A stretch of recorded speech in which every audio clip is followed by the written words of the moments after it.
नमस्कार दर्शकों, स्वागत है आपका हमारे चैनल प्रभात कहानी में। आज मैं आप सभी दर्शकों को भगवान श्री कृष्ण के जन्म उत्सव की कथा सुनाऊंगी। जन्माष्टमी का पर्व भगवान श्री कृष्ण के जन्मदिन के रूप में मनाया जाता है।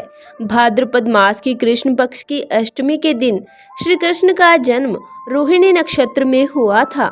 श्री कृष्ण का जन्म मथुरा के उग्रसेन राजा के बेटे कंस का वध करने के लिए हुआ था। द्वापर युग में मथुरा के उग्रसेन राजा के बेटे कंस ने उन्हें सिंहासन से उतारकर कारागार में बंद कर दिया था और खुद को मथुरा का राजा घोषित कर दिया था।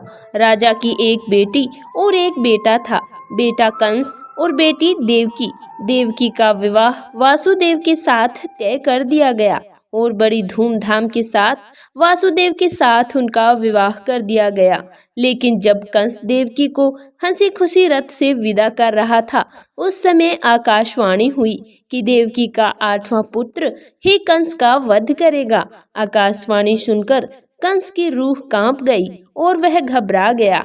आकाशवाणी के बाद कंस ने बहन देवकी की हत्या करने की ठान ली, लेकिन उस दौरान वासुदेव ने कंस को समझाया कि देवकी को मारने से क्या होगा। देवकी से नहीं बल्कि उसको देवकी की 8वीं संतान से भय है ना। वासुदेव ने कंस को सलाह दी कि जब हमारी 8वीं संतान होगी तो हम आपको सौंप देंगे, आप उसे मार देना। कंस को वासुदेव की ये बात समझ आ गई, लेकिन वासुदेव और देवकी को कंस ने कारागार में कैद कर लिया। देवकी और वासुदेव की 7 संतानों को कंस मार चुका था। अब 8वां बच्चा होने वाला था। आसमान में घने बादल छाए थे, तेज बारिश हो रही थी, बिजली कड़क रही थी और भगवान श्री कृष्ण जन्म लेने वाले थे। रात्रि ठीक 12 बजे कारागार के सारे ताले अपने आप टूट गए और कारागार की सुरक्षा में लगे सभी सैनिक गहरी नींद में सो गए।